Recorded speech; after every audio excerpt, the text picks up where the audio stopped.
Welcome to another episode of Brand to Scale, where I talk to founders, leaders, and entrepreneurs about what it really takes to build something great. I'm Jess, your host and co-founder of Alchemy. Today, I'm joined by someone who's helping UK businesses embrace smarter, faster communication through AI-driven tools. He's also passionate about cutting through the hype and focusing on what really creates real value. Jay, welcome to the show. Thank you. I know you're super busy, so I really appreciate your time. That's right, Jess. Thank you for having me as well. Thanks. So you've got a hell of a career. So I think we should start at the beginning. So what happened at school? You good at school? Did you have ambitions to be an entrepreneur? What did you want to be when you grew up? Look, as my daughters tell me, no, I wasn't very good at school. So when they're not doing well in their exams, they remind me of how I did. But yeah, look, I wasn't great at school. I was, sort of middle, if anything. Didn't really enjoy school, mitched off quite a lot, and yeah, left school and went to college. So yeah, school wasn't my best time of my life. Let's put it that way. What did you do in college? IT. So nice. Okay. Yeah. So a lot of people know me as in my career as more comms network, but actually my background is IT. A lot of people don't realize that, and that's why obviously Flotek is more IT these days. You know what you're doing there, so that was a natural fit. Yeah. I hope so. Did you go on to start something yourself, or did you go and have a proper job, as they call them? Yeah, so look, I left college at I think about 18. Worked for a couple of companies. Worked for a couple of different in the mobile industry. Worked for Car and Warehouse. And I basically just kept on getting sacked from jobs, basically. So that's why I had to work for myself. I think nobody would employ me. I'm just not employable, I think, is basically what happens. And essentially, I needed a career. My granddad, who I really looked up to, said to me, "Look, you need to get a career behind you. Our family were all electricians, and that was the sort of family business. So I basically enrolled to become an electrician in college. And after sort of passing up my first year and whatever, and doing quite well at it, I decided it just wasn't me. I wasn't hands-on. It just, I was quite good at the sort of theory side of it, but when they come to actually putting a fuse board and distribution board on the wall, it just wasn't my gig. Not at all. Not at all. You said you were good at theory, so the school element, then you would assume you'd be good at school if you were good at theory, but was it just not an interesting subject? Yeah, I think that's what it is. Because I love learning. I'm always studying. I'm always doing certifications, exams these days. So I think it wasn't that I wasn't good at school. It's just I struggled to learn something I don't actually enjoy is probably a better way of putting it. So I don't enjoy learning about geography and maths and things like that on it. But when it comes to learning about tech and stuff that I'm personally interested, I'm really quite hyper focused on learning it and understanding it and getting inside it. So yeah, so quite different to school, I would say. But I think school is a bit different, isn't it? Because they don't focus on getting the best out of a student. They focus on getting what they want into a student, Yeah, absolutely. And I always think as well, in school, there can be things that you're really good at and things that you're really passionate about, but they're not always the same thing. So you get pushed to do the things you're good at, but you might be really wanting to do something else over there that you probably need to learn more about. Yeah, I totally agree. And I think that was my thing is, the teachers would push you to learn, like say the science or the physics, and I just had zero interest in that. But when it comes to IT studies or, other things like history, I actually really enjoyed and excelled at. But overall, I think they put you in a bucket, don't they, and say, either you're a performer or you're not. Yeah, absolutely. What happened after the attempt at being an electrician then? What was the next step? Yeah, so the reason I left after year one was because basically I just felt that I could do this myself, in not electrical side of it, but I always had three goals in life, and the first one was I wanted to work for myself. I always had this aspiration. I always did things when I was growing up, selling computers on eBay and do window cleaning and things like that. So I always had a sort of goal just to work for myself. And essentially I don't know, again, hyper focus around that's what I want to do. And so I had a goal which was to set up a telecoms company providing mobile and landline communications. And so I left college at 21 and set up a business called Datacom, And I grew that for about 13 years, I think, and sold it when I was 34. Wow. And that was pretty much all through my 20s. So you could say I didn't have a life through my 20s. I didn't do what most people do in their 20s, where they go to Magaluf and whatever and have fun. If you ask all my friends from school and friends growing up, I wasn't there. I was working pretty much full time and just focused on just driving growth. Wow. That's a really, that's incredible at that point, just to go, I'm going to go work for myself. Where do you think that goal or ambition came from? Because that's very specific. I'm going to work for myself. What was the driver? Yeah, I don't know. I've always wanted that as a goal. So I didn't have family who were business people. Like my dad had a small business where he had a body repair company, but it was just him and one or two others.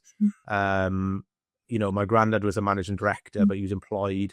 But I didn't have that business in the family. So that wasn't something I saw and just wanted. I just think I would read things, I would see things online about, business entrepreneurs. And I don't know, just always wanted that to be me. I just wanted to be different. I always wanted a lot more than just average.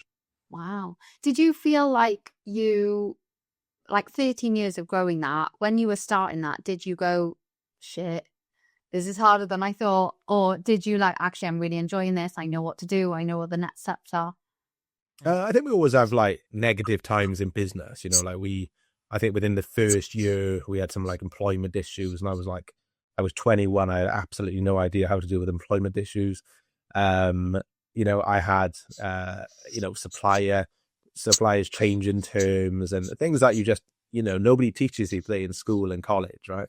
Yeah. And so, of course, there was days where I thought, is this right? But actually, we never had a single pound of debt. We were always cash positives. We would always grow in the business. We were always employing people. And so I just enjoyed what I did, but I wasn't motivated by the financial success. It was just how proud I was actually building something that was quite unique in the market. And I think ultimately that just drives financial success if you are not doing it for the money as well. Is it that having the purpose and the goal rather than the I'm going to be loaded mindset kind of helps, and then the rest follows? Yeah, I agree. I never wanted to be the richest person in the world, have the biggest yacht in the sea, right? For me, I had three goals. I said the first one, I wanted to be a millionaire by I was 30, and I wanted to retire by 40, right? And those are my three life goals. And so for me, I was just driven by those things. But at the same time, I wanted to be the best at what we did. And, in my opinion, and a few others, we built the best comms tech business in Wales, and we won lots of awards of fast growth and service and everything else on it. And so for me, I was motivated by those things, and ultimately if you are driven by that, then the benefits come from it as well, is what I was thinking. Absolutely. How many people did you have working for you at that point? We had about 50 people when I exited, so that was 2019, so I was 34 then. And so we we had we had a lot of people, and it was just me as the sort of shareholder, really. So it was a lot to be on me, if I'm being honest. Yeah. Did it feel like quite a lonely place at times? Did you have any mentors or anything, or were you just going it alone? Yeah, mainly alone. And then I think the later days I started to get some business coaching, and just went up the scale, really. So I sort of went business coaching, then I went to a full-on business mentor who came into our business and sort of I would say put the cherry on the icing type of level. And then really when I sold the business, I found a bit of a new mentor in the person that bought the business, and actually learned a lot from that person as well. So I think naturally we've all got people we aspire and look up to. And for me, it was just keep on improving continuously. Yeah. What were the biggest challenge, when you're so young, building a business that big as well? What were the biggest challenges, would you say, looking back? The biggest challenges are probably not having any experience or anyone to talk to about those challenges. So a lot of people set up a business after being employed in that industry for a long time and seeing what works really well in that industry. Whereas I didn't have that, I didn't have a work experience to learn from. I didn't have a mentor I could go to with a question. So I think for me, the hardest thing is not having anybody to actually to talk to, until the very later days. I was part of groups, I was part of a group called Blue Rock, which was like a business sort of a few businesses coming together and sort of talking as a board. And later on that closed and we actually set up our own called Enable. And that was a great help because you got to talk with every month with about, I don't know, 8 to 10 other businesses. You could tell them obviously what your challenges are, and obviously they would give their opinion back on it. And I quite enjoyed that. It was more of a peer-peer network. Yeah. That was a big help. Super helpful, isn't it? I think when you can have conversations around a table that you can't have with your family because they don't get it. Yeah, I think it's essentially you need somebody who is non-emotional about your business. And I do a lot of people come to me now for like business or coaching, and I try not to turn it down because I always think I was in that position once where I didn't have somebody to talk to. So I'm always quite supportive and helpful and just give the best advice I can without taking up too much time, because it is difficult to balance everything as well at the same time. Yeah, absolutely. What was the point where, were you approached to sell that business, or was it, you had a plan, now's the time to No. number two? Yeah. So, no, going back to that third goal, it was, I wanted to retire at 40, so I still had 6 years left of me. And so it wasn't the plan to sell. It was one of our competitors actually came on the market and they were selling, and I wanted to raise the money for that. And so I went to market to raise the money. And at the same time, the broker who supported us and helped us said to me, look, you may as well go to market and see what sort of business valuation you could get on the market. And actually what happened was we did that, and somebody came in with an offer, and they didn't just want to buy the business, but they wanted to give everything on day one, 100% cash on day one with a year earnout. And what they also did was they wanted me to become the CEO of their group as well. And so it was a bit of a transition. So what it meant is that I could de-risk from a financial point of view, learn from this CEO, and potentially take over within the next 5 years and, sit on a board of a £100 million private equity backed business and just learn. And so in answer, yeah, there wasn't a plan to exit. It was just sometimes the right offer, the right time. And, I've got no regrets about it either. Wow. That retiring at 40, I find it hard to believe that you would be like, yeah, I'm good now, I'm not going to do anything at 40 anyway. Do you think you would have been able to just shut down? Well, I did try. So a year after I sold the business, I realized that my passion for everything I believed in had gone. I just couldn't feel the same passion about this new company because they didn't share the same ethos and beliefs that I did. And so I actually left the business and decided to retire. And so I was 35 then. And my wife, myself, our 2 daughters, our dog and our cat moved out to Cyprus. And we actually retired for about 6 months. And so I have done it. Wow. And I lasted 6 months, and I just wanted to come back. I just felt that I had so much more to give. I just needed to challenge myself. So in answer to your question, I've tried it, I failed at it, and I've realized that I'm probably never going to retire. And I think my wife will tell you that as well. Is she doesn't think I'll ever retire, and I sort of agree. Yeah, if you've got goals that strong, that young, I think it's going to be hard to sort of just sit back and watch the world go by, I think, at that point. Yeah, I do know. The other thing as well is when you set your goals out, which I did, when you achieve them too early, then actually what happens is you can get quite lost. And so I actually, I achieved where I set out at 34. And the problem with that is I was a bit like, well, what next? I had completed what I set out to do. And so all of a sudden I felt quite lost in the respect of what's next? What do I do? What's going to motivate me? What's going to get me up in the morning? And so although it was amazing, living in Cyprus and walking on the beach with my dog every day, right? It was an incredible life. But I just realized it just wasn't enough. And I needed challenge. I think I just need stress in my life to be happy as well. You need stress in your life. Wow. As I don't often hear that. Yeah. It seems to be anyway. Yeah. Is it down to Do you think that's just who you are as a person? Are you always looking for the next challenge and the next thing? Yeah, I think so. I always want more, which I think is just in my nature. So I always want to achieve more. I always, if we achieve 110%, I want to achieve 120 next month. Mm. If, and I'm the same with everything, I'm big into my fitness. Every time I, move up a weight, I want to do that next weight next week, and so I'm never happy with progress. I just keep on wanting more, which I've realized can frustrate people quite a lot because I've got a board of directors now, which I never had before. I think they find me quite frustrating because they sometimes want praise, and that's not my strength. I'm more about like, well, what's next? How do we repeat this and do more? Yeah, we've done that now, so let's move on to the next thing rather than chat Yeah, about how amazing we are that we've achieved it. Yeah, exactly that. I Exactly that. totally sympathize with that. Yeah, what's next? What's next? So you're walking along the beach in Cyprus, living your best life, feeling a little bit unsettled. What do you do then? Do you make a call like I'm back on the market, or do you build something new? What happened? Yeah, so I was going to come back and I wanted to set up a managed IT and comms business. And so I rang up my best friend, who also was the managing director of the business that bought my business, which only happened after I sold the business. We just met each other, a guy called Malcolm, and just become best mates overnight. And I rang him up and I said, look, I'm coming back. I'm gonna do this thing. I want to start another business, and I'm probably gonna do it smaller, is what I said. I just want to enjoy it and have a load of fun.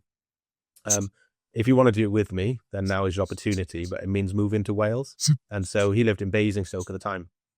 And by the time I put the phone down, I think he'd already found a house in Wales. He'd No way. convinced his wife he was moving, and he moved to Wales to do it. And then that just continued to propel. And obviously, as you can probably see from Flotek now, we're a lot bigger than my previous business. And so we just got more people involved and just accelerated goals, really. I love that you said we're going to stay small. As soon as you said that, I was like, well, that's just personality type, is it? No. Yeah. Sadly, everybody else says the same as well. So I don't know why I had that goal. That's an incredible, what's the word, like confidence he had in you to just go yes and move. Why do you think that was?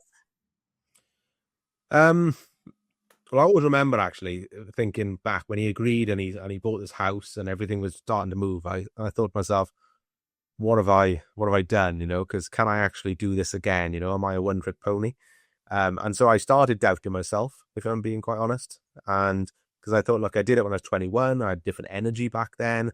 Can I do it again? Am I going to let this guy down? And so, but in answer to your question, I think Malcolm saw what I did in my previous business. He saw how I operated. He saw the drive, the passion that I had. And I think he just fully believed in me and, what I was about. And, he's really good for sort of reminding me and keeping us true as well to what we set out. We always set out and said, look, we want Flotek to be a fun business. We want to enjoy what we're doing. And so when it gets really stressful and we're both working long hours and, not seeing our families and not having fun, he'd remind me of that and say, Jay, stay true to what we were about. And so actually we'll go, yeah, true. And we'll go for a weekend away or just, book something and just go and have a bit of fun together and just have a laugh. So yeah, he's a great business partner. How important is that for you then you said that the previous business didn't really align with your ethos and your values at that point, and you clearly brought someone in that you're really aligned with. Do you think that it would be as successful now if you hadn't had that dynamic and support and been on the same page starting out? Definitely not. No, I think, early days, I always think, you should think about what's the worst that can happen as well. So we set out a very strict shareholders agreement, making sure we knew what was agreed at the start, because, as things change later on, people forget what everybody agrees. And so we set out a very strict, what that's going to look like, how long we sort of committed to this for. And I think it was just really important to just remind ourselves of these things. And we do go back to that every now and again and just stay true to what we said at the beginning. And it is quite useful. When you're building a business with a partner, because we talked to lots of solopreneurs that built businesses by themselves, what is the How do you define each other's like roles and responsibilities at that early stage so things don't cross over? And did you choose someone who has very different skill sets to you or different, ways of working? Yeah, so there's 6 directors, including myself, on the board. Malcolm was the founder with me, but we've also got an FD who came on at the start as well, and Craig, Phil, and Wayne, who come through acquisition, and we've been really sort of quite employee focused in this way. So we all have a job description, we all have roles and responsibilities. So there's no grey area, or does this person do that? Do you do this? So we do draw back to what was agreed on that JD, what was agreed at the start, what's on the shareholders agreement, because otherwise I think it can just become misaligned. And there are times where, we had a situation earlier this year where Malcolm and I kept on like bumping into each other sort of with our responsibilities. And actually we held a meeting, both agreed where we want to be. I'm focused on more acquisition, sales and marketing. Malcolm is more operational led. So he focuses on service and project delivery. And so very much, he'll give me the final decision on my area and he has the final say on his areas. But we both bounce off each other. So we may not always agree, but we respect each other's different opinions on things as well. How important is it to get on as friends, though, as well as you do? Do you think that's a requirement, or do you think it's just a nice to have? I think it's a nice to have, but I think, we've got, as I say, 5 of the directors, and I would consider them all as really, really close friends. And I've got some personal relationships with some of them, closer than others. And I think some of them find it difficult when I put my CEO hat on and I am having to go about, let's say, sales as an example.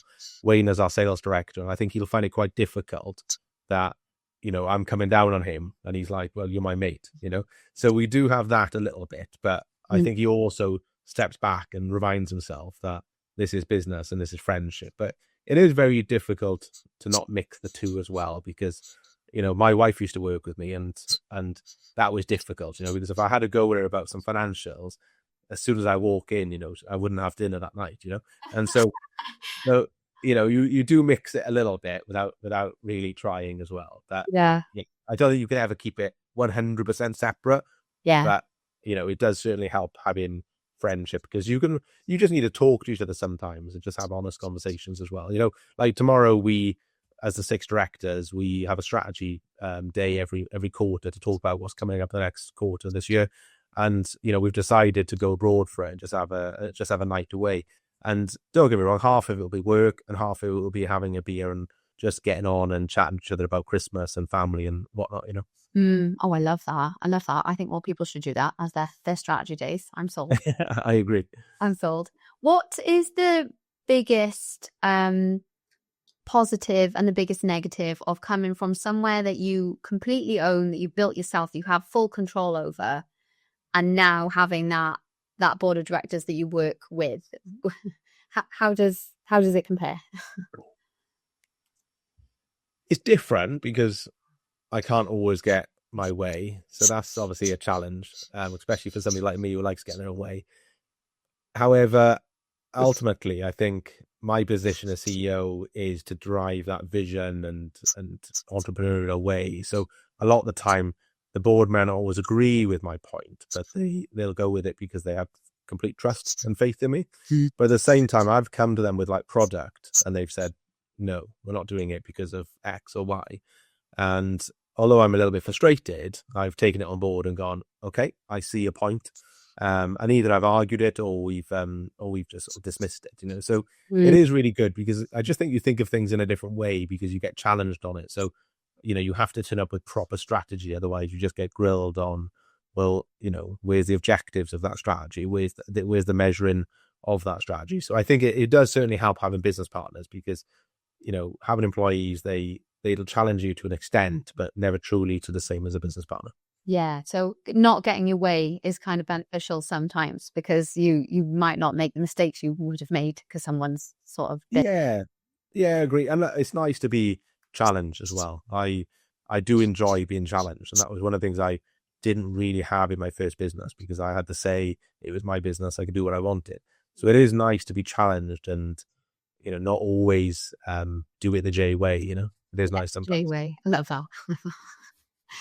Is you've mentioned people focused, and you've mentioned that you wanted to build a business and have fun doing it. And I think some of the conversations I have with founders are like, it started off that way, and then it's got quite serious, a little bit big, hard decisions, and then probably not enjoying it as much as they would before. So how have you approached it to do it differently, to continue having fun? And is that really the case, honestly? Or is it just some away days every now and again to break the tension? No, look, it's hard. We're a very fast growth business. We've gone from 0 to nearly 20 million in 3.5 years. And that's not done via hard work and sacrificing family time and everything else. So it is a lot of hard work, but we try to keep true to what we're about, which is have fun. But at the same time, like culture wise, how we behaved as directors at 5 million to 20 million are very different. We've got to talk differently. We've got to realize the impact everything we say has, for example. And so I think there's a definite cultural change as you grow as a business, and you can't so much have fun with the team as like you would before. So we don't encourage drinking alcohol in our business because it's just not who we are. Whereas my previous business, we'd often have nights out and, it'd be great parties, but you just got to change as a business and just adapt. But I still think we have a lot of fun, but I think we have a lot of hard work as well built into that. Would your employees say that it is a business built with that in mind as well? In terms of the fun element, do they understand the acquisition strategy? Because you've done quite a lot of that, which I'd love to learn more about. Is that, are they along the ride for the journey is what I'm saying, and how is that communicated across the team? Yeah, so I think we displayed our values early this year, and we sort of removed the word fun, and it was more about enjoyment and doing something you enjoy and whatnot. So, but in answer to your question, yeah, I think, look, our team are very engaged. We do surveys on our team every quarter to see how engaged they are and the feedback, and we try to learn from it and improve on it. And so the feedback is really good. We scored an average of 8.5 on our last quarterly survey, so I was quite pleased with that. And out of 10, that is. And so I think, from a cultural point of view, we've got a really strong culture. We've got a really good way about Flotek, and, people come into Flotek and they're quite surprised that actually what they see on the outside is the truth inside as well, because I think sometimes they can be two different things. We had a new employee join us recently, and they'd been to a couple of different IT companies over the years. And he said to me, like, when does the bubble burst? And I said, what do you mean a bubble burst? And he said, well, it just seems too good at the moment. He said, like, everybody wants to help. The directors are supportive, sales are supportive. They're not trying to steal my sales. And I was like, that's not the Flotek way. We're all about supporting each other and helping each other. Yeah. So, but at the same side, look, we work hard because it's a growing business, and we can't be perfect, and we always need to improve. So I think ultimately, is it fun every day? Do we all run into work, jump in a joy? Probably not. But I think overall as a business, we enjoy what we do, and we try to reward our team in that manner as well. And it's a two-way street as well, isn't it? You've got to have people who really want to do a good job, succeed in their roles, be passionate about what they do. Yeah. And to attract people like that is fairly difficult at the moment, I think, for lots of businesses. So how are you approaching that recruitment aspect with your culture in mind? So like one of the things that we did early on in the business at the very start was we allocate 10% of our equity to our team. And so anybody coming into the business within a year, we get the business revalued, and they have a slice of the purple pie, as we call it. And so it just means that everybody feels like, it's their business as well. And, the effort they make has got a long-term benefit to them. So if we do a big project, it's not just their salary they're going to get, they're increasing our valuation, which obviously helps them longer term as well. So I think for us, when we come to like recruitment, we've got a head of people, a lady called Hannah, who is focused on our recruitment side of our business. And when she's out there talking to people, she's got a lot of stuff around our culture. She's got videos of our team talking about what it was like. We do a lot of videos on our website, like on the couch, for example, behind me. where we interview the team on the couch to talk about their experience and what they do for their role. And it just allows people to see, from the sort of outside in, to see what actually the reality is like in the business. And I think we don't really struggle massively with recruitment. A lot of people want to join Flotek because they see great things and they hear great things. So we have quite a strong recruitment position, but it's also maintaining that as we grow as well. Yeah, absolutely. And staying true to those values and making sure that, you leading with behavior as well is a huge thing for me. I think you can have values and you can have these pasted all over the walls in the offices, but if the leaders aren't, behaving in that way, it all goes to shit, really, usually. Is that something that you all have to remind yourself about? Are we actually living to these values? Can we say that we are? Yes. So I think, look, we put them on our wall. We've got a nice wallpaper with all our values on, and yes, we've got them on our website.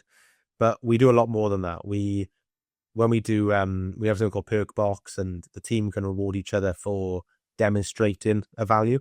And so one of our main values, which I love, and take from my last business really, is be an eagle, which is all about taking accountability, ownership, and responsibility. Nice. And if you don't do those three things, you end up being a duck. And so it's quite a strong value that we've got. And you've got some people who absolutely love it and live by it, and very much stop being a duck. They'll call a colleague when they're moaning about it's cold or something. But I think it's making sure that, yes, I agree that our team and our directors are aligned to those values and making sure they're demonstrating those things, and we're quite quick to pull them up on it. So if in a board meeting somebody says something which isn't our value, we'll very quickly remind them of the values. So yeah, I think we do a lot more than just put it on the wall, but I know a lot of companies, it's just about having values. Yeah, absolutely. Talk to me about the growth through acquisition then, because it's one of those. Obviously lots of businesses do it, but smaller people just aren't aware that it's an option sometimes that you can do. Yeah. And you've done it with bells on, should we put it that way? So, talk to me about the reasoning. Why not grow organically? How does it work? The benefits? How does it work? Okay. Well, my last business, I grew organically 100%. So I took it from zero just to short of 5 million in 13 years. We've taken Flotek from 0 to 19.5 million in 3.5 years. And so if that doesn't sort of say why acquire, then nothing does, right? Yeah. But I think I didn't do it previously because, I was risk adverse a little bit. I was very much about, cash in the bank, not borrowing any money, being debt free, all that good stuff that we're taught from an early age, right? And actually, I realized that debt is actually a good thing, and that bringing debt into the business allows you to scale quicker and grow quicker. And so, obviously, it's got to be managed and controlled and done in a sensible way. But what that's allowed us to do is grow a lot quicker than we would have if we were trying to just grow from cash flow. And so, essentially, the acquisition, we've done 14 acquisitions in 3.5 years. Majority of them were done in the first 3 years. And we're now in a position where we're integrating those businesses. And, we were doing that throughout the whole process, but we're just finalizing the last couple to integrate. But I think in answer to your question, I'm a big believer of if you want to grow quick and you want to grow and pick up customers that you never thought you would before, then acquiring businesses is really good if you do it the right way and you do it sensibly. What's the wrong way? I think the wrong way is probably just buying anything for the sake of saying I've done a deal. I think overpaying for a business because you just want to be able to say you've done an acquisition. If you don't have the team, the processes, the systems, the people in place for you to be able to grow a business through acquisition, I think you can do it in the wrong way. So, somebody not having a really good finance director to understand the financials and monitor the cash flow and really understand the due diligence of a business could end up in a world of pain. And so I think that's where we've really benefited is our finance director, which is one of our founding directors, Dave. He came from a corporate finance background. And so he did the due diligence on businesses. He wrote the information memorandum packs on businesses. He gained all the debt funding. He did all this work previously. And so, yes, it's a different role he's doing now, but what he's now doing is the reverse, which is using the knowledge he's got to actually be able to give us the information to decide whether an acquisition is a good thing. Yeah. That's you make it sound really easy and simple, but I'm assuming there's quite a lot of like hunting that goes into finding the right business. Do they even want to sell?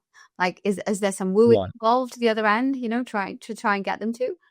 Yeah, like I think acquisition is 90% of it is sales. So, sales is my background. I love sales. I love being out with our partners, talking to them about stuff. I just enjoy that. I just love sales marketing, right? And so I think ultimately going out and acquiring a business, 90% of it is that, because for us to acquire a business, I need to set a really good impression. I need to go and speak to 100 people before 5 of them will actually have a conversation.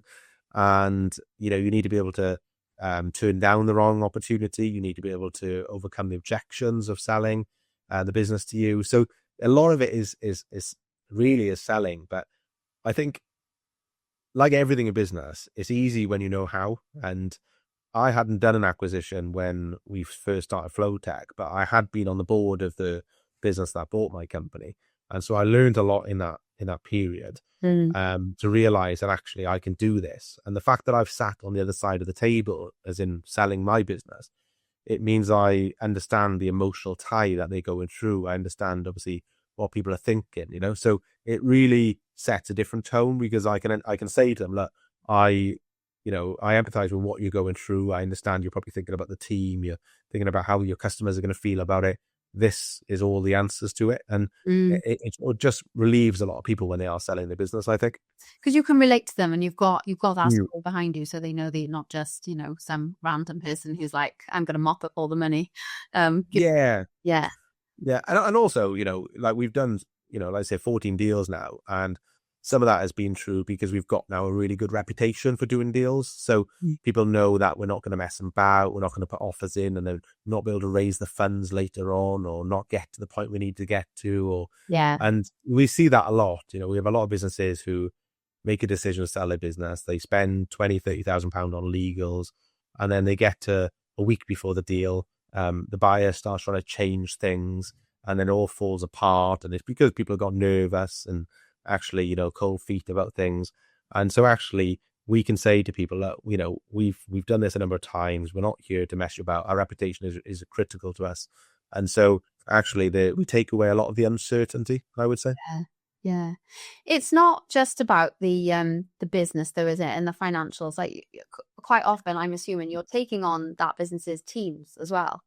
Has that always been the case, or have you had to make loads of redundancies, and how does the integration work? Because we were talking about culture and people and values, but you're not necessarily interviewing those people. They come with the business. So how does that work? Yeah.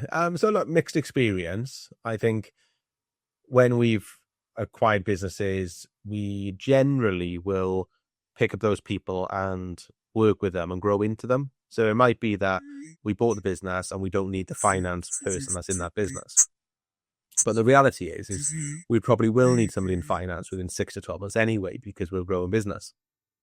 And so we tend to grow into those people, is what I would say. Yeah. But there have been instances where, look, they just don't fit into our culture. They don't fit into what we're about. They can't work at the pace that we work at. And it just hasn't worked for both parties. And I think just being really open and honest with that person, and quite often they'll come to you and say, look, it's not for me. I'm not enjoying it like I used to. And I think you just got to be a good person and just be honest with them and just say, look, we're feeling the same. And, let's do it in a fair and reasonable way. And sometimes that might mean redundancies or settlement agreements, or it might be that you just hold on until they find a new role, which, I sort of prefer, because it just means there's less stress and anxiety and worry for those people. So I think it's there's no right or wrong around it. I think it's just, is it a cultural fit? Is it something that they want to be involved in long term? And if it's not, then just be fair and reasonable, I think. Yeah, it's just be human is the message, really, isn't it? Yeah, just be a nice human. That makes sense. 100%. Is there are there more acquisitions on the horizon? Are you slowing down a bit?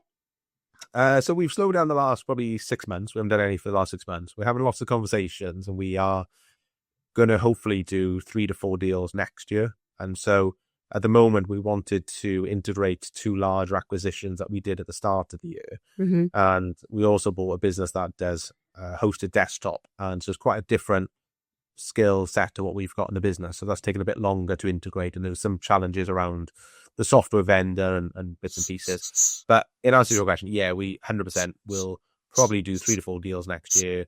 We need to grow by about 7 million revenue next year. So we can't do that organically only. So there needs to be acquisitions. And, for us to reach our long-term goal, that's how we'll continue to grow, but doing it through organic growth as well.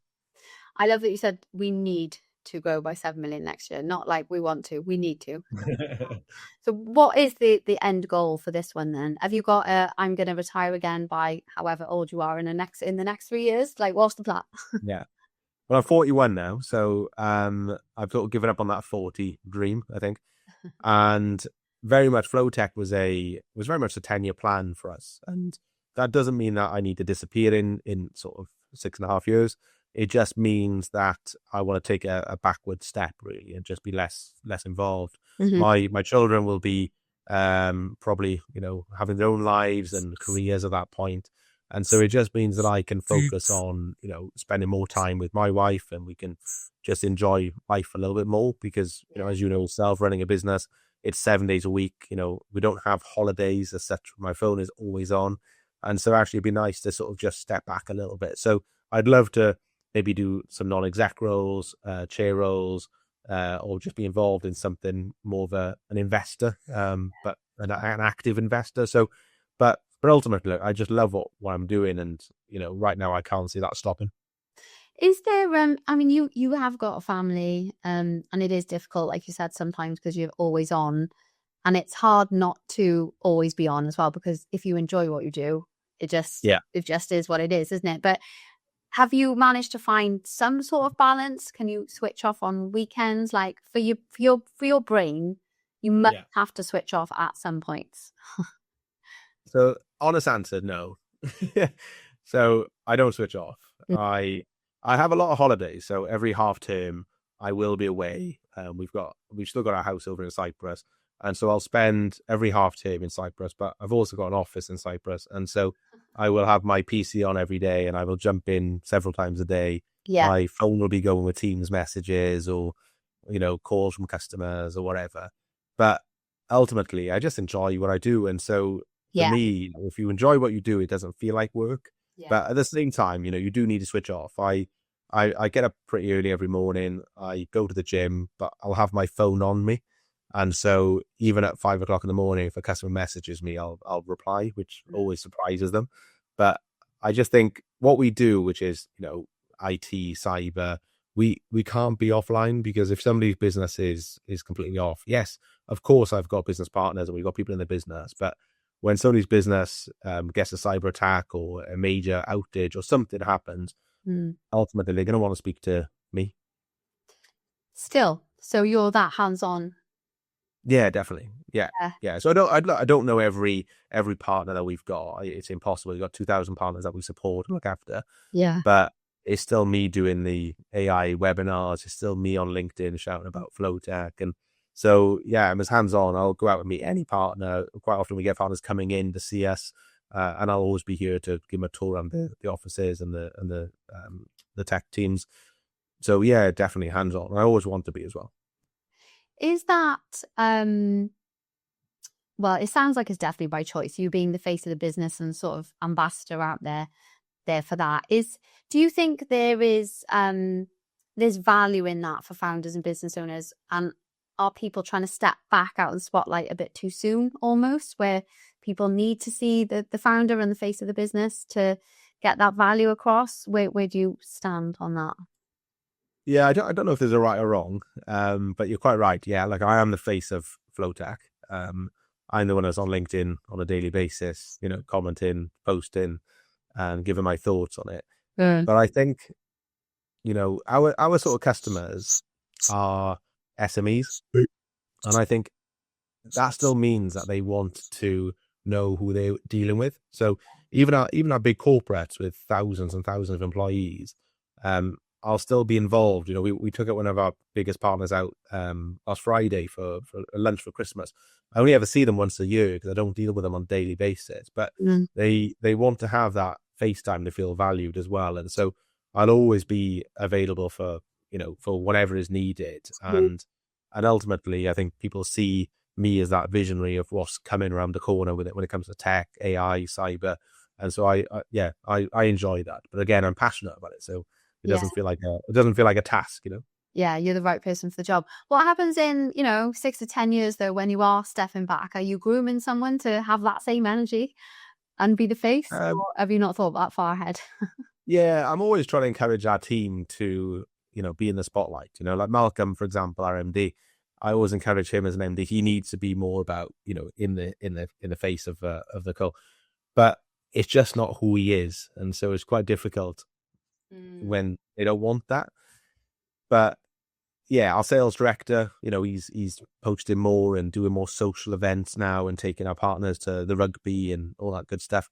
But yeah, I don't know. I don't think you can ever replace the entrepreneurial business owner. I think is the challenge, and I think that's why when I look at my previous business, it declined quite significantly when I left, and I think that was because they brought somebody in to replace me that just wasn't that entrepreneur, wasn't that passionate person about the tech. They were great when it comes to all the qualifications of leadership, but actually you need somebody who is going to motivate and innovate everything your business is about. Do you think you can teach those qualities, or do you think people have it and they're going to be great leaders, or they don't? I think leadership is something you can teach, definitely. But I think that entrepreneurial thing is either you've got it or you haven't. And I never really realized the difference between an entrepreneur and a business owner before. I used to think they were the same thing. And that was before I'm sit on a board of 5 other directors. And the reason being is, and quite open with this, our board is, we all think differently. We've all got different risk tolerances. We've all got different ways of driving. And actually, I realized that I'm the entrepreneurial one on that board. And that does come with challenges as well, because being entrepreneurial, you can be quite irritating. You can be quite focused. You can be quite, want your own way. Yeah, a bit of a diva, really, as well. I want it now. Make it happen. Yeah. And if we were all like that, we probably wouldn't get a lot done, So actually, I think having one key entrepreneurial person on that board, it just works. If we're all like that, I think we would drive each other nuts. That's very true. Yeah, I totally agree. Yeah, I can relate 100%. You've mentioned about AI a little bit earlier, and I know you've got definite opinions on that. And what do you wish more business leaders understood about AI and what they need from it? Yeah. So I wish people would stop confusing AI with automation. I think that's probably one of my biggest bugbears at the minute, because everybody keeps talking about AI is going to change their business, change their world, remove all these people from their business. And the reality is what they actually want most of the time is they just want automation. They want, a task to be reduced from 20 steps to 3, or for a system to replace that task that was taken up all the time. And actually, there's no AI involved in that. It's just automation. And so I think we've got to get away from that. But I just think, I wish people would focus on the output of AI rather than the sort of input. And what I mean by that is focusing on, AI can change a picture or give me an answer to this quick question, When actually what we need to do is be thinking, well, rather than me spending 3 hours doing this task, how can I get AI to automate that for me and put AI intelligence into the response and the work that it gives, like a method statement, for example. How do I make that happen in an automated and AI driven way? And so I think that's what I wish people would focus on. Whereas I feel like we're not even scratching the surface when it comes to AI at the moment. But I could talk about that all day. So I know, yeah, I could too. And there's still people resisting that conversation, or like still in businesses. No, we're not going to touch that. Don't believe in it. It's going to replace jobs. And it's like, it's from the creative industry, which is the background I come from. I try and say, well, what did we feel like when Adobe released After Effects or, Illustrator or Photoshop, but, and it's enhanced what you do. And I feel like it's the same conversation, and we can't be afraid of it. We have to learn to live with it. Is that something you're practicing, what you preach? Are you integrating it into your business and how you work?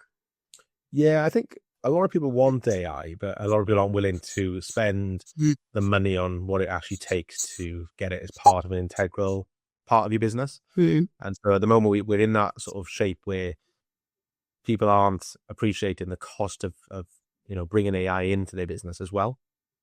But I think from our perspective, the way that we use it is every ticket that comes into our business is analyzed by AI. And whereas before we used to hire people to categorize a ticket, now the AI will read the ticket and say, look, Jess is having this problem with her keyboard. Assign it to the first line team because they could solve that. Whereas actually this looks like a third line problem or a security issue and needs to go to our security team. So it actually removes people from it. Now, we didn't get rid of those people that used to do that task. Those people now just check that task is correct. So we can't rely on AI 100%. So they check, has it been categorized correctly?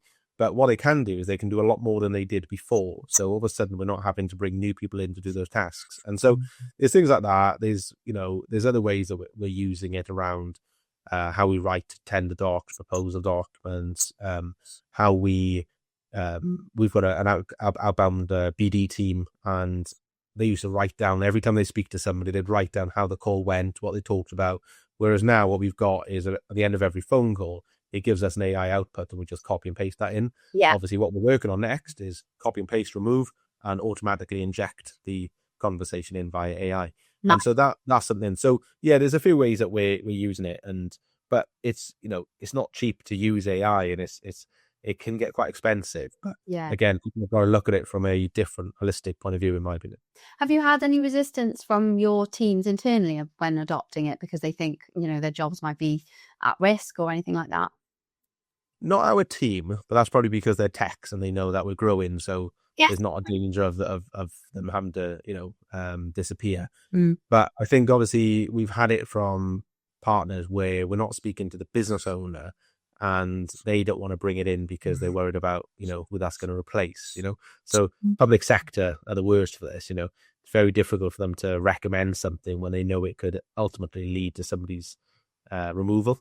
Yeah. And so we've had that in cases as well. So it can be difficult, but I think it's like those things. I remember, when Tesco's and Sainsbury's brought out the self-service checkout, and people said, "Oh, you're going to get rid of Mary and Doris on the checkout," And the reality is, well, actually, Mary and Doris have just got another role in Tesco's or Sainsbury's, and they're still hiring, Yeah. So I don't think it's not about removing people; it's about using people in a better way. Yeah, in better way, so they can do more quality work is the way that I put it sometimes, and less of the rubbish that we can offset. Yeah, absolutely. I don't think we've actually talked about what Flotek actually do and who you do it for. So, tell me. Okay, so Flotek, we're a managed IT, cybersecurity, and communications company. So we support businesses across the UK with being an outsourced IT department. We'll support them on their cybersecurity and get them to a really good level, and then even down to the fact that putting a phone on their desk or a mobile in their pocket. That's really what we do as a business. And so, we've got partners with their own IT teams where we act as a third line support, where they just involve us in bigger projects. And we've got lots and lots of partners who haven't got an IT team, and we are that central point of contact for them. And so we're all about just, simplifying technology and bringing it to partners that they thought they probably couldn't have afforded before. So giving them things like automation and helping them in their way by using Microsoft in better ways. That's really what our mission is as a business. What do you think the challenges are that you might face in the next year or 2 years in your industry? I think the biggest challenge probably is really for us is making sure that we stay on that sort of surf really, and making sure that we're ahead of the curve, because a lot of IT companies have fallen behind, and so a lot of businesses come to us now and say, look, our current provider, they're still just fixing our PCs and server, and they're not helping us go to the cloud. They're not talking about all the stuff I see Jay talking about and whatever. And so for us, it's making sure that we don't become a dinosaur, and so we have to keep on innovating and pushing forward ourselves and making sure that we don't become complacent with being a leader right now. Yeah. In terms of that innovation, then, like how does that happen? Are these ideas that sprout from your brain at 3 o'clock in the morning, or have you got you work together as a team? Yeah. Where do those new product ideas come from? I think it's working with really good partnerships. So, supply partnerships, and listening to where they're going and talking to other tech companies that I do regularly as well, and understanding where they see the market, and just making sure that we're always looking at product and that we're making sure that we're staying true to ourselves when it comes to product. But for me, I would probably say, I carry the CEO badge, but I probably carry the CTO badge as well. So I'm very technical focused around, I love seeing new technology, love seeing how we can help our partners with it. And so I would probably look at it differently to like a pure technical person would. So I see it as, how can that help our partners? Yeah. Whereas a tech would be like, well, how does it help us? And so I'm actually seeing it from both sides, and then I can commercialize it and just make sure that once we deliver the testing, that it's going to change the way our partners work. And does that influence your next sort of acquisition with those new ideas that come in? Like, are you going to find someone who's already doing something similar to that you can improve on? Or yeah, so a lot of the time when we do an acquisition, a lot of the acquisitions we've done is all about scale. And so, buying a base of customers and converting them from transactional customers to more of a partnership model. And so that just involves, giving them dedicated account management, helping that partner realize how technology can support them and help them. And so, a lot of the acquisition we've done, we've doubled the revenue within a short time, because actually we can do a lot more technical ability than previously they had. And so for us, the acquisitions are generally scale led, but at the same time, we did an acquisition earlier this year, which was Microshade, and we actually bought that business not for the scale, but for the technology they used, because they had a hosted desktop model, which was allowing obviously businesses to not have everything on their PC and to have it in the cloud without going to Microsoft and Amazon. And so for us, we're seeing a massive trend at the moment where businesses don't want to be with the hyperscalers like your Microsoft Azure and your AWS. They want to make sure they can see their data, touch their data, and not have to have that big hyperscaler model. And so, with the whole data sovereignty as well coming into the UK being more and more critical on a daily basis, I'd say that gave us the technology as well to be able to say, well, look, we can fast track. We could have built it ourselves and probably spent £500,000 developing, testing, and learning. But actually, what we did was we bought a business. We got the revenue and the customers where we can cross-sell, upsell to. But we've actually got the technology we can now take to market within probably 6 months versus 5 years. Nice.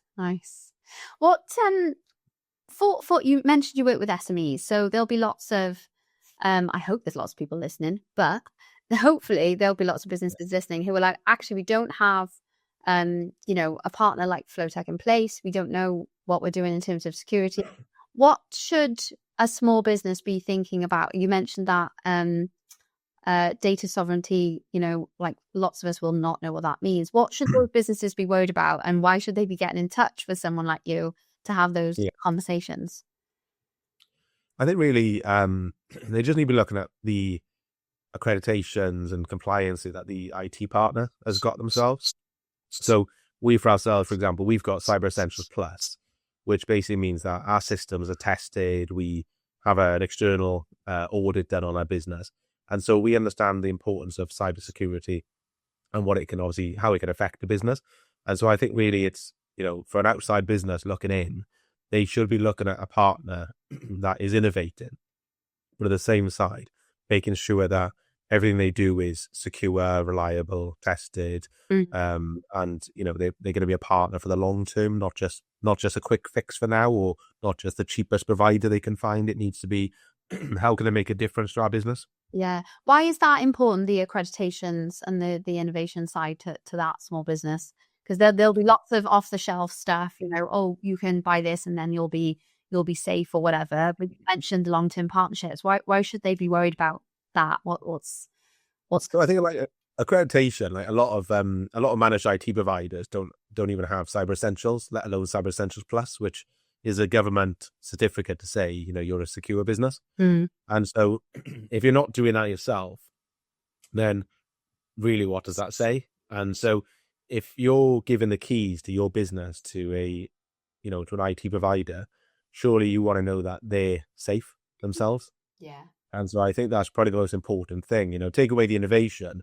If they don't take security seriously and have a team monitoring all your security alerts and doing all the good stuff behind, what they talk about, then I would say, that is a non-starter for you. Yeah.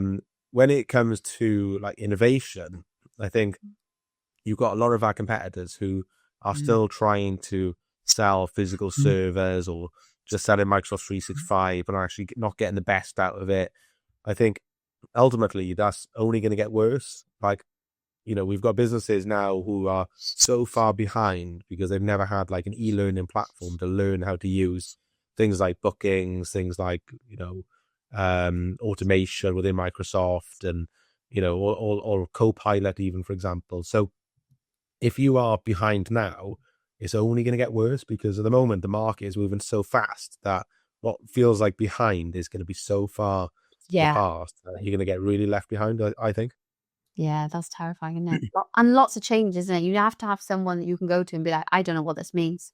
What does it mean for our business? Help us move forward and stay ahead. Yeah. Yeah, and I think like there's always a benefit. We always come against people who go, why should we go with you, a bigger IT provider versus like, a smaller MSP that has got 5 staff and I know what their kids do for their, weekend plans, right? And I think it's lovely when you know the IT team and you've got that, you've got that ability to get to know them personally and it's lovely, right? But the reality is that small IT team will not have the technical capability or the resources or the systems or the security in place that they probably should have for supporting your business. Because ultimately, if that managed service provider gets breached, that means that all the customers are breached as well. Right. And so the security of your IT provider has got to be the most critical part of everything you do. Yeah, there's a lot at stake. Yeah, you're giving your spare key to that company essentially, and going on holidays, and that's really what people need to think about. Wow, crikey. I'd love to go back to you a little bit before we round up, because you're obviously very ambitious. You've done lots of great things, very successful. What are you still learning, and what do you think you still have to learn in terms of, being an entrepreneur or building a business? Everything, to be honest with you. I'm definitely not the finished article. I'm always learning myself, always, I'm currently doing a leadership training course at the moment on how to be a better leader. Thursday this week, I've got an hour one-to-one booked with a leadership coach on being a better leader and, having somebody to communicate with. So I'm definitely not the finished article. And I think, if somebody thinks that they are the finished article, then they're probably still far away from the reality. And so there's so much for me to learn. And I'm learning every day, learning how to have business partners, how to behave differently as the business grows, the language that I use, the things that I do and the way I act. Everything is under the microscope as you're a growing business. So I definitely need to grow as an individual, and that's what I do. And so for me, everything about my life is improving all the time. In that, I believe in having a coach for my personal training. I believe in having a coach for business, and I believe in having a coach for leadership. And I think those 3 things are separate, but we need to continue to make sure that every one of those pillars improves every time. I love that. I love the parallels between coaching, at the gym and coaching for business. I think people don't see it that way, do they? But it's natural to have a, if you're training for something, you have a coach or a personal trainer, and people don't often see that in business. Have you got any recommendations on, how to choose a coach? Do you need a specific coach at a specific time during your business journey? Yeah, I think probably that's the answer really is when it comes to like, and it's an easy one to use as an example, but when we talk about like personal training, for me, fitness is everything, right? And so I basically got the biggest coach, muscle wise that I could find, right, in the world. And when, if one day I want to look like that, that's who I need to listen to.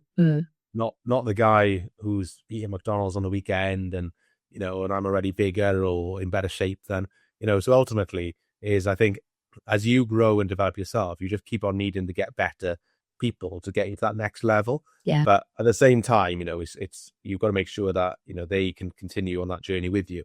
And I think that goes with personal training to business to leadership. I think you need somebody who's been there and done it before, because, in my opinion, there's too many business coaches out there who have never built a business, never had success, and they're teaching other people how to have success and how to behave. And it's probably one of my biggest frustrations. I think a business coach should come with you've got to have done it before, in my opinion. But yeah, no, I agree. Yeah, like what have you built and sold, or what have you done? On your CV. No, I totally agree. Totally agree. For the leadership coaching or being a leader and growing in that element, what do you think are the main qualities that you absolutely have to be a good leader? Be a good leader, I think you just need to lead by example, and not just say about leadership and how it should be done. I think it's all about starting at the top. And so for me, when anything goes wrong in our business and I think it's a leadership problem, I literally start from the very top, which is myself. And I think, how am I behaving? Because that is clearly what is setting the tone for as it filters down. And if I think, well, actually I am behaving correctly, and and I'm doing these things right, then where is it failing in that sort of as it drops down through the filter? And so for me, I think, as a leader, it's just all about lead by example. Don't sort of tell people how to do something and then not do it yourself. It needs to start from yourself. I wouldn't take business advice from somebody who's not doing something themselves. So I think it just starts with that, in my opinion. That makes sense. Which is quite a simple one, sorry, but it's how I believe. It's true, isn't it? Yeah. You've got to practice what you preach, lead with behavior. Otherwise, why should you expect anyone else to follow you? Yeah, into that storm often. Yeah, and you know what? We see it, right? When we take on a new partner for like IT, and it's a big partner, I'll generally go and meet them. And the reason I meet them isn't because I want to upsell them or something, but I want to see how they treat their people, because how they treat their people is generally how they're going to treat their partner when it comes to IT. And so if you've got somebody who doesn't take ownership, blames everybody on their team, and it's just not a very nice culture, the chances are that is going to be what it's going to be like when you take them on as a partner for IT. Yeah. So if they're not taking any ownership, and it's always the team's fault, and and this is going wrong, and they're not doing anything about self-learning themselves, the chances are they're going to be a nightmare to work with as well. Is that a deal breaker for you then at that point? Depends what they pay. Fair and honest answer. Love that. If you can coach them, who knows? Yeah, like I love, I get asked all the time to do business coaching for people. So, like I said, I get lots of calls and messages and for advice, and I give lots and lots of feedback. And I do really, really enjoy business coaching. I was actually training with somebody on the weekend, and I hadn't seen them for a year, and they contacted me about 2 years ago and said they wanted to get into property, and I've got quite a big property portfolio personally. And actually I saw him on the weekend, and he said, "Oh, Jay, I've got, 4 houses now." And I was like, wow. And I was just taken back, because actually I said, "How did you do it?" And he went, "I just listened to everything you said, and I just did what you said." And I was just taken back by that, because sadly I've coached lots of people and they go, yes, sounds great. And they never actually do anything with the advice. Yeah. And it was really nice to actually have that put into action. And yeah, it was quite a proud moment actually to see that happen. Oh, that sounds like you'd want to do more of that then. Yeah. But it's hard, isn't it? If you give advice and then it's not implemented, and then you feel a bit like, oh.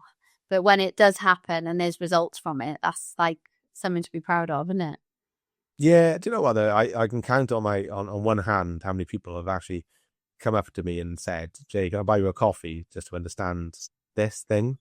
And I find it fascinating that not more people ask for like advice. I think people are afraid to do it. Yeah. I don't know, but I just think it's a fear thing of being turned down on it.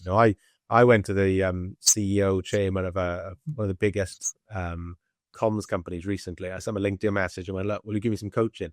Now, he never replied, being quite honest, right? But you know what? I said, "Look, I want to learn from you." And so I just think people don't do that enough, No, they don't. I think there's a fear around, I'm feeling a little bit weak, feeling like failure. What if they say no? That's the worst that can happen. Just go and do it. The amount of opportunities that have come for me personally, from just that LinkedIn message or a late night Instagram DM, like I'm just going to ask, Yeah. just going to ask the question. And Yeah. generally you'll find that people are quite generous with their advice and want to help. Yeah. Agree. Yeah, and just asking that question can get you a lot further than you were, 5 minutes ago thinking about, I won't do that just in case, Yeah. Like I had a coffee with a corporate finance company, the managing partner, the other day, and it was only to get to know each other. And at the end of the thing, I said, "Look, we're doing something with our bank at the moment," and he said, "Oh, just send her over. We'll have a quick look at it for you. No charge." And it's that, isn't it? It's those nice things that people do.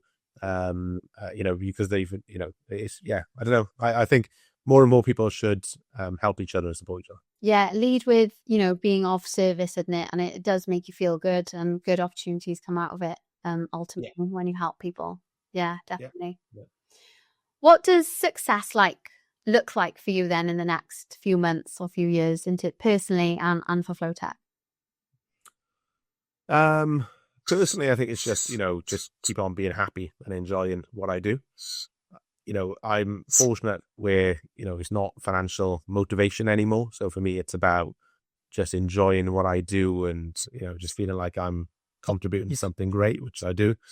From a business point of view, I think we know what our goals are for 2026, and we need to make sure that we achieve them. And we need to just make sure that we're always, like I say, ahead of that curve on it. So for me, that will be success if we achieve our goals.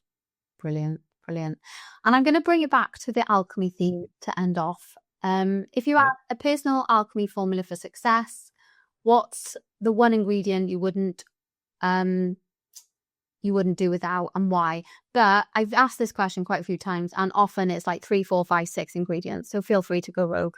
Okay. I think it's just be true to yourself is probably the one ingredient on it. And what I mean by that is, as a person, I'm a very honest, genuine, trustworthy person. And so just keep on being yourself with it. And I think that will lead to that success, because if you'll build that reputation about yourself, and that will just work, and just be true to yourself on it. Love that. Super good advice. Really good. Thank you. Could have got a better answer, I'm sure, somehow. No, yeah, you're right. I think we don't talk enough about, I think sometimes, especially if you're young, I'm not so young anymore, but I remember it, where you're trying to build something, you're trying to do something different, and that imposter syndrome's on your shoulder. And sometimes you try and edit yourself to fit a certain narrative or fit in a certain room. For me, it was like a room full of dudes, usually, and you find yourself like paring back elements of your personality sometimes and what you care about. And I think as you get older and you do it more, you're like, actually, this doesn't sit well with me, I'm out. Or actually, this is something I feel passionate about, so I'm going to lean in. But knowing the difference, Yeah, do you know, I think one of the biggest things for me was when we acquired the previous business, I never wore ties. I hate ties, right? And I hate suits and all that sort of formal stuff. And I found myself adapting to the other business. I started wearing the tie, I started wearing the jacket, even started wearing the waistcoat to work, right? And I was just like, this just isn't me. Yeah. And it was a moment of realization where somebody went, Jay, be like true to yourself, which goes back to the formula, right? And I was like, wow, what am I doing? And so I just think, just be yourself, just be your true self. And you don't need to change because others expect you to be that, So, for me, I like I'm quite a simple home guy. I like being home with my family. I like doing quite simple things. I don't really like big flash lives and putting everything on, on social media. I'm very much just be true to yourself on it. And so I think really that just goes back to that, doesn't it? Of just, don't feel like you have to change to fit in. Yeah. And isn't it ultimately like such a better use of time to know that you're going to be attracting the people that you can absolutely be yourself with, the customers you can work with, the partners you can work with, and you're going to repel everyone else, and it's just going to save so much time in the long run. I completely agree. Yeah, because it takes a lot of energy to be something you're not. Yeah, so much energy. And you need that energy, don't you, to Yeah. do all the great things and put Yeah. that energy into building something. Yeah, absolutely. Yeah. Yeah, no, I completely agree. Thanks, Jay. Thanks so much. It's been All amazing. right. I could talk to you for hours. I think we should do a dedicated episode about AI personally. We've got more time. I would love that. But yeah, thanks so much for being here, and I really appreciate it. You're very welcome. Thanks for having me as well on the show. Thank you so much for listening to this episode of Brand Scale. Look out for another episode dropping very, very soon.